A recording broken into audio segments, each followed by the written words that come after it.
함께 묵도하심으로 1월 17일 금요일 새벽 예배를 주님께 드리겠습니다. 함께 묵도하시겠습니다. 내 짐을 여호와께 맡기라. 그가 너를 붙드시고 의인의 요동함을 영원히 허락하지 아니하시리로다. 아멘. 하나님 아버지, 간밤에도 주님께서 또 저희들을 보호하여 주옵시고 또 새날을 맞이하여서 저희에게 건강을 허락하여 주셔서 주님 앞에 나와 예배드릴 수 있도록 인도하여 주시니 참으로 감사를 드립니다. 하나님 아버지, 우리의 모든 무거운 짐 주님 앞에 올려드리고 온전히 주님 바라보고 또 믿음으로 나아가길 원하오니 하나님, 오늘 새벽 예배를 통하여서 우리의 신령 가운데 평안을 더하여 주옵시고 진리의 말씀을 깨달아 알게 하여 주시고 그 말씀 붙잡고 오늘 하루도 승리하며 살아가는 귀한 삶을 살아갈 수 있도록 인도하여 주옵소서. 예배의 시종을 성령께서 주장하여 주시기를 원하옵고 우리 주 예수 그리스도의 이름으로 기도드립니다.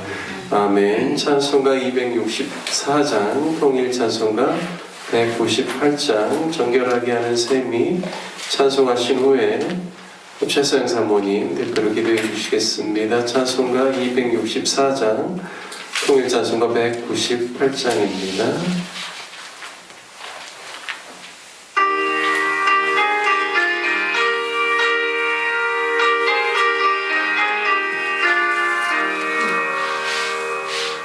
정결하게 하는 셈이 나의 앞에 있도다. 성령께서 공포하시 죄 씻으라 하시네.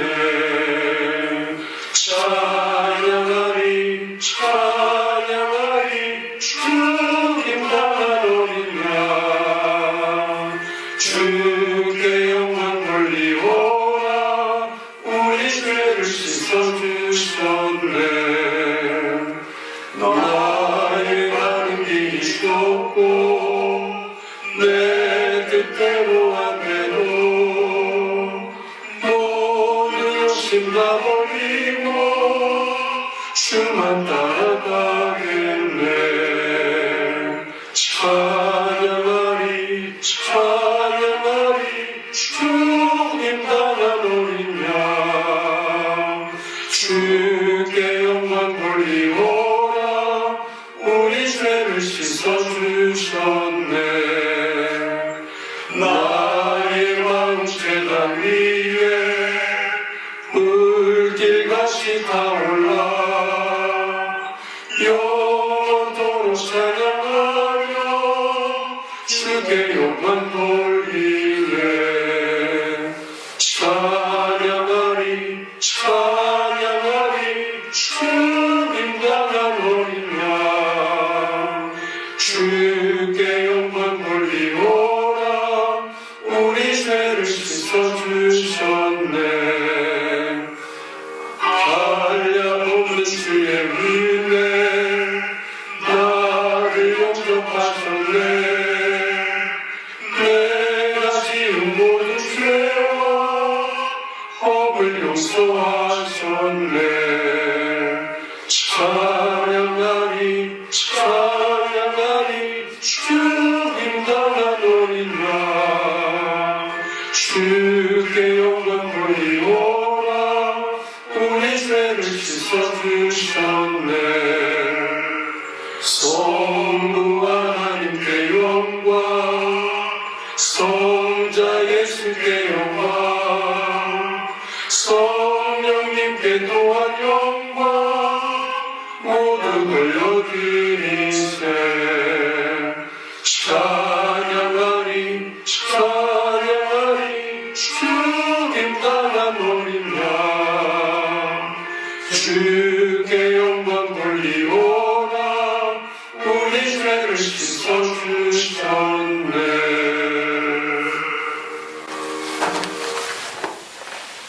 우리 영혼의 목자가 되신 아버지, 이 새벽에도 저희의 생명과 호흡을 연장하여 주셔서 또 건강을 주셔서 하나님 앞에 나와서 예배드리고 좀 찬양할 수 있게 하여 주시니 감사를 드립니다. 구원을 주신 주님 하나님, 앞에 저의 삶을 드리고 또 저의 인생을 주께 의탁합니다.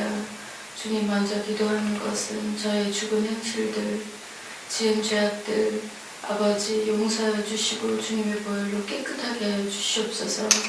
주님의 피를 의지하여서 주님 보좌 앞에 나아가오니 날마다 우리 심령을 새롭게 하여 주시고 주님 앞에 더 깊이 있게 나아가서 하나님의 온전하시고 기뻐하시고 선하신 뜻을 분별할 수 있도록 축복하여 주시옵소서. 이 나라 안에 평안을 주시고 주님의 공의와 주님의 놀라운 사랑이 긍휼이 흐를 수 있도록 축복하여 주시옵소서. 정치계 안에 하나님 긍휼을 베풀어 주셔서 많은 교회들이 함께 이때 기도하게 하여 주시고 이 나라를 사랑하며 이 민족을 위해서 눈물로 마음의 무릎을 꿇을 수 있도록 주님 은혜를 베풀어 주시옵소서. 로뎀나무 교회를 위해서 기도할 때에는 하나님 새해에는 정말로 말씀과 기도 위에 서는 교회와 공동체 성도님들이 될 수 있도록 축복하여 주시옵소서. 말씀을 사모하게 하시고 갈망하는 마음들을 부어주셔서 주님 이 교회의 모든 성도님들이 말씀 앞에 깊이 나아가고 주님 뜻을 깨닫고 무엇보다도 하나님 마음의 무릎을 꿇어서 주님 앞에 기도할 수 있는 공동체가 될 수 있도록 교회가 될 수 있도록 축복하여 주시옵소서. 주님 은혜를 베풀어 주셔서 성도님들의 마음과 심령 안에 아버지 은혜를 주님이 주시는 새로운 은혜를 부어주시고 성령의 새바람이 부를 수 있도록 주님 축복하여 주시옵소서. 이 모든 것이 하나님 저의 의지나 저의 열심이나 계획으로 되는 것이 아니라 하나님의 열심으로 성령의 이 강권하신 은혜로 이루어질 수 있는 것을 믿사오니 주님 은혜를 베풀어 주시옵소서. 이 시간에 기도하는 것은 하나님 교회 안에 마음이 아픈 자들이 있습니까? 또 몸이 아픈 자들이 있습니까? 주님 보혈로 안수하여 주시고 피 묻은 손을 얹어주시고 치유의 강산을 바라여 주셔서 하나님 그 마음의 상처들이나 몸의 그 연약함들이나 지병들이 나을 수 있도록 특별한 은혜를 부어주시옵소서. 그래서 하나님 육신의 약함이 걸림돌이 되지 않게 하여 주시고 하나님 마음의 어려움들이 다 새롭게 되어서 새살이 돋게 하여 주셔서 하나님 새해에는 주님의 부르심과 은사 앞에 하나님 예의라고 말하며 순복하며 주님 앞에 헌신하는 교회가 될 수 있도록 축복하여 주시옵소서. 특별히 인도네시아에 나가 있는 주성이 아연이 기억하여 주시고 어린 아이들의 마음 안에 헌신하여서 주님 앞에 그곳에 가서 하나님의 사역을 감당하고 있사오니 팀 안에 주님 기름 부어주시고 주님 보혈로 덮어주시고 이 팀이 돌아올 때까지 안전하고 건강하고 주님 앞에 헌신되어서 주님 귀한 뜻을 이루고 주님 간증과 수많은 감사의 제목으로 하나님 돌아올 수 있도록 축복하여 주시옵소서. 이 아침에 말씀을 듣습니다. 귀한 말씀 앞에 레마의 음성을 들려주시고 학자의 마음을 주시고 학자의 귀를 주셔서 주님의 말씀 앞에 잘 반응하고 영적인 아버지 분별력과 민감함과 통찰력을 가지고 오늘 하루 주님 앞에 말씀 안에 순종할 수 있도록 축복하여 주시옵소서. 이 시간 전체를 성령님께 위탁하고 이 모든 말씀을 살아계신 주 예수님의 이름으로 기도드렸습니다. 아멘. 이런 새벽에 또 주님 앞에 나와 예배드리시는 모든 성도님들 가운데 오늘도 주가 주시는 은혜와 평강이 넘치시기를 주님의 이름으로 축복합니다. 오늘 함께 같이 나누실 말씀 창세기 39장 말씀입니다. 창세기 39장 1절에서 23절까지 교독하시겠습니다. 창세기 39장입니다. 요셉이 이끌려 애굽에 내려가매 바로의 친히 대장 애굽 사람 보디발이 그를 그리로 데려간 이스마엘 사람의 손에서 요셉을 산이라. 여호와께서 요셉과 함께 하심으로 그가 형통한 자가 되어 그의 주인 애굽 사람의 집에 있으니 그의 주인이 여호와께서 그와 함께 하심을 보며 또 여호와께서 그의 범사에 형통하게 하심을 보았더라. 요셉이 그의 주인에게 은혜를 입어 섬김에 그가 요셉을 가정 총무로 삼고 자기의 소유를 다 그의 손에 위탁하니 그가 애굽에서 자기의 집과 그의 모든 소유물을 주관하게 한 때부터 여호와께서 요셉을 위하여 그 애굽 사람의 집에 복을 내리심으로 여호와의 복이 그의 집과 밭에 있는 모든 소유에 미친지라. 주인이 그의 소유를 다 요셉의 손에 위탁하고 자기가 먹는 음식 외에는 간섭하지 아니하였더라. 요셉은 용모가 빼어나고 아름다웠더라. 그 후에 그의 주인의 아내가 요셉에게 눈짓하다가 동침하기를 청하니 요셉이 거절하며 자기 주인의 아내에게 이르되 내 주인이 집안의 모든 소유를 간섭하지 아니하고 다 내 손에 위탁하였으니 이 집에는 나보다 큰 이가 없으며 주인이 아무것도 내게 금하지 아니하였어도 금한 것은 당신뿐이니 당신은 그의 아내임이라. 그런즉 내가 어찌 이 큰 악을 행하여 하나님께 죄를 지으리이까. 여인이 날마다 요셉에게 청하였으나 요셉이 듣지 아니하여 동침하지 아니할 뿐더러 함께 있지도 아니하니라. 그러할 때에 요셉이 그의 일을 하려 그 집에 들어갔더니 그 집 사람들은 하나도 거기에 없었더라. 그 여인이 그의 옷을 잡고 이르되 나와 동침하자. 그러나 요셉이 자기의 옷을 그 여인의 손에 버려두고 밖으로 나아가매 그 여인이 요셉이 그의 옷을 자기 손에 버려두고 도망하여 나감을 보고 그 여인의 집 사람들을 불러서 그들에게 이르되 보라, 주인이 히브리 사람을 우리에게 데려다가 우리를 희롱하게 하는도다. 그가 나와 동침하고자 내게로 들어오므로 내가 크게 소리를 질렀더니 그가 나의 소리 질러 부름을 듣고 그의 옷을 내게 버려두고 도망하여 나갔느니라 하고 그의 옷을 곁에 두고 자기 주인이 집으로 돌아오기를 기다려 이 말로 그에게 말하여 이르되 당신이 우리에게 데려온 히브리 종이 나를 희롱하려고 내게로 들어왔으므로 내가 소리 질러 불렀더니 그가 그의 옷을 내게 버려두고 밖으로 도망하여 나갔나이다. 그의 주인이 자기 아내가 자기에게 이르기를 당신의 종이 내게 이같이 행하였다 하는 말을 듣고 심히 노한지라. 이에 요셉의 주인이 그를 잡아오게 가두니 그 옥은 왕의 제수를 가두는 곳이었더라. 요셉이 옥에 갇혔으나 여호와께서 요셉과 함께 하시고 그에게 인자를 더하사 간수장에게 은혜를 받게 하시매 간수장이 옥중 죄수를 다 요셉의 손에 맡김으로 그 재반 사물을 요셉이 처리하고 간수장은 그의 손에 맡긴 것을 무엇이든지 살펴보지 아니하였으니 이는 여호와께서 요셉과 함께 하심이라. 여호와께서 그를 범사에 형통하게 하셨더라. 아멘. 오늘 창세기 39장 말씀을 통해서 세상의 형통과 신앙의 형통을 구별하라라는 제목으로 말씀을 나누겠습니다. 요셉의 인생을 보면 요셉도 그 인생이 참 파란만장한 것을 알 수 있습니다. 그가 바단 아람에서 태어나서 7살에 가나안 땅으로 돌아옵니다. 선조의 땅이죠.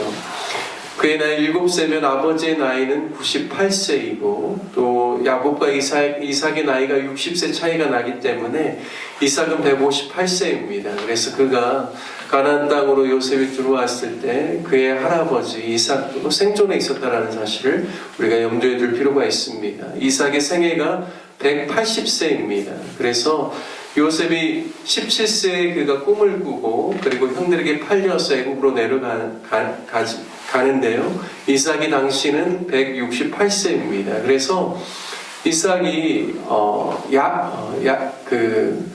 자신의 이제 손자죠. 요셉은 요셉과도 10년을 같이 10년, 11년을 가나안 땅에서 함께 있었다는 사실에 우리가 주목할 필요가 있습니다. 요셉은 가나안 땅에 들어와서 10대를 보내는 동안에 아버지 야곱으로부터 또한 할아버지 이삭으로부터 하나님께서 증조부 아브라함 때부터 어떻게 자신의 가족들을 인도하셨는지 그리고 하나님의 어떤 분이신지 그리고 하나님의 계획이 어떤 것인지 그의 아버지와 또 할아버지를 통하여서 신앙적인 이야기를 많이 듣고 또 그러한 영향을 받았을 것으로 우리가 충분히 추측해 볼 수 있습니다. 그가 비록 형들에게 고자질하는 그러한 청소년이었지만 아버지 야곱의 특별한 사랑으로 인하여서 편애로 인하여서 그에게 있어서는 미성숙한 그런 모습들도 있었지만 그가 요셉이 가진 하나님을 향한 신앙은 형제들 중에서 가장 뛰어났으므로 우리가 하나님께서 그에게 17세의 나이에 비전과 꿈을 주셨다고 우리가 충분히 그렇게 이해할 수가 있습니다. 오늘 본문에 보면 그가 비록 애굽에 팔려 종이 되었지만 그가 보디발의 집에서도 얼마나 하나님을 의지하고 또 성실하게 자신이 감당해야 될 일들을 감당하였는지 알 수 있습니다. 하나님을 향한 온전한 신앙과 그리고 보디발의 아내의 유혹에도 불구하고 9절 말씀에 보면 내가 어찌 이 큰 악을 행하여 하나님께 죄를 지으리까? 라고 고백하고 있습니다. 즉 요셉이 하나님을 경외하는 신앙을 가지고 있고 그가 늘 하나님을 의지할 뿐만 아니라 하나님을 인식하며 살았다라는 사실을 오늘 말씀이 분명히 보여주고 있습니다. 요셉이 얼마나 신앙적으로 그가 하나님을 의지했던 사람인지 하나님을 경외하면서 악으로부터 떠나고 악을 미워하는 사람인지 오늘 본문이 잘 보여주고 있습니다. 요셉은 자신의 인생에 있어서 큰 폭풍을 2번이나 만나죠. 그 하나는 그의 어머니가 동생 베냐민을 낳다가 죽게 된 일입니다. 이 때도 우리가 추정할 수 있는 것은 요셉의 나이 6세에서 17세, 그러니까 그가 팔리기 전에 얼마 되지 않은 시점에서 그의 인생에서 가장 큰 풍랑을 만났다는 사실을 알 수가 있습니다. 10대에 그런 어린 그 청소년에게 있어서 자신의 어머니를 잃는 슬픔과 그것보다 더 큰 고난이 인생에 더 있겠습니까? 요셉이 그러한 고난을 겪었죠. 뿐만 아니라 17세에 그가 하나님께로부터 비전을 받고 꿈을 받아서 그것을 형제들에게 자랑함을 통하여서 안 그래도 형제들이 자신에 대한 감정이 좋지 않았는데 자신을 이스마엘 상인에게 팔아버립니다. 은 20을 주고. 정말 그 동생이 10대에 동생이 울부짖음에도 불구하고 그 형들이 그냥 그를 긍휼히 여기지 아니하고 애굽에 팔아버린 것이죠. 연속되는 인생의 고난이 그에게 찾아온 겁니다. 어머님의 잃은 슬픔이 채 가시기도 전에 그가 형들에게 의하여서 이렇게 팔려서 본인의 뜻과 전혀 상관없이 애굽에 내려와서 그것도 종의 신분으로 그가 10대 후반과 20대 초중반의 나이를 보내야만 했습니다. 여러분, 다른 아마 하나님을 알지 못하는 사람이라면 형들에 대한 복수심에 불타서 분노와 폭력이 그의 삶 가운데 아마 가득 넘쳤을지도 모릅니다. 여러분, 하지만 창세기 39장의 말씀을 보면 요셉에게 있어서 어떤 분노나 복수심이나 거친 모습이 드러나고 있지 않습니다. 하나님만을 의지하고 또 하나님을 경외하는 신앙을 가지면서 비록 그가 종과 노예의 신분이지만 그가 인생의 고난의 한가운데서 하나님을 의지함으로 오늘 본문 말씀에 보면 그가 여호와께서 그와 함께 하심으로 말미암아 그가 형통한 자가 되었다라고 분명하게 말씀하고 있습니다. 요셉이 어떻게 그가 10대 때 그의 아버지 또 야곱과 그의 또 할아버지 이삭으로부터 좋은 신앙의 유산을 물려받았다라고 이렇게 이야기할 수 있을까 생각할 수 있는데요. 요셉이 40장 말씀에 보면 감옥에서 이제 바로의 신하로서 술 맡은 관원장과 떡 맡은 관원장이 이제 들어와서 함께 같이 시간들을 보내죠. 그런데 그때 술 맡은 관원장이 이제 3일이면 당신이 복직하게 될 것이다 라는 이야기를 주면서 요셉이 어떤 이야기 하냐면 나는 히브리 사람이라고 이야기합니다. 히브리 땅에서 온 사람인데 내가 죄를 지어서 여기에 들어올 만한 일을 한 적이 없다. 그래서 당신이 복직되면 바로 왕에게 좀 나에게 은혜를 바로 왕에게 잘 이야기를 해서 나로 하여금 이곳에서부터 나올 수 있도록 좀 도와달라는 이야기를 합니다. 거기 보면 자신이 가나안 땅에서 왔다라고 소개하지 않고요. 내가 히브리 땅에서 왔다라고 이야기합니다. 이 히브리라는 것이 건너온 사람들이라는 뜻입니다. 그러니까 아브라함과 그리고 이삭과 야곱과 그의 가족들이 자신들을 소개할 때 히브리라고 이야기하고 그 땅에 가나안 땅에 있는 사람들이 그 사람들을 이야기할 때 히브리 사람이라고 이야기를 했거든요. 그러니까 자신이 그러한 것으로 이야기할 수 있다는 것은 분명한 정체성이 하나님으로부터 왔고 자신의 정체성은 나는 하나님의 말씀을 따라서 유프라테스 강을 건너온 이 가나안 땅에 살고 있지만 나는 히브리 사람이라는 분명한 정체성이 그에게 있었다는 사실을 알 수가 있습니다. 그의 아름다운 신앙 가운데서 비록 미성숙한 부분도 있지만 하나님께서 12명의 아들들 중에서 그에게 꿈을 주신 것이죠. 그리고 오늘 본문 2절과 3절에 보면 여호와께서 요셉과 함께 하심으로 그가 형통한 자가 되어 그 주인 애굽 사람의 집에 있으니 그의 주인이 여호와께서 그와 함께 하심을 보며 또 여호와께서 그의 범사에 형통하게 하심을 보았더라.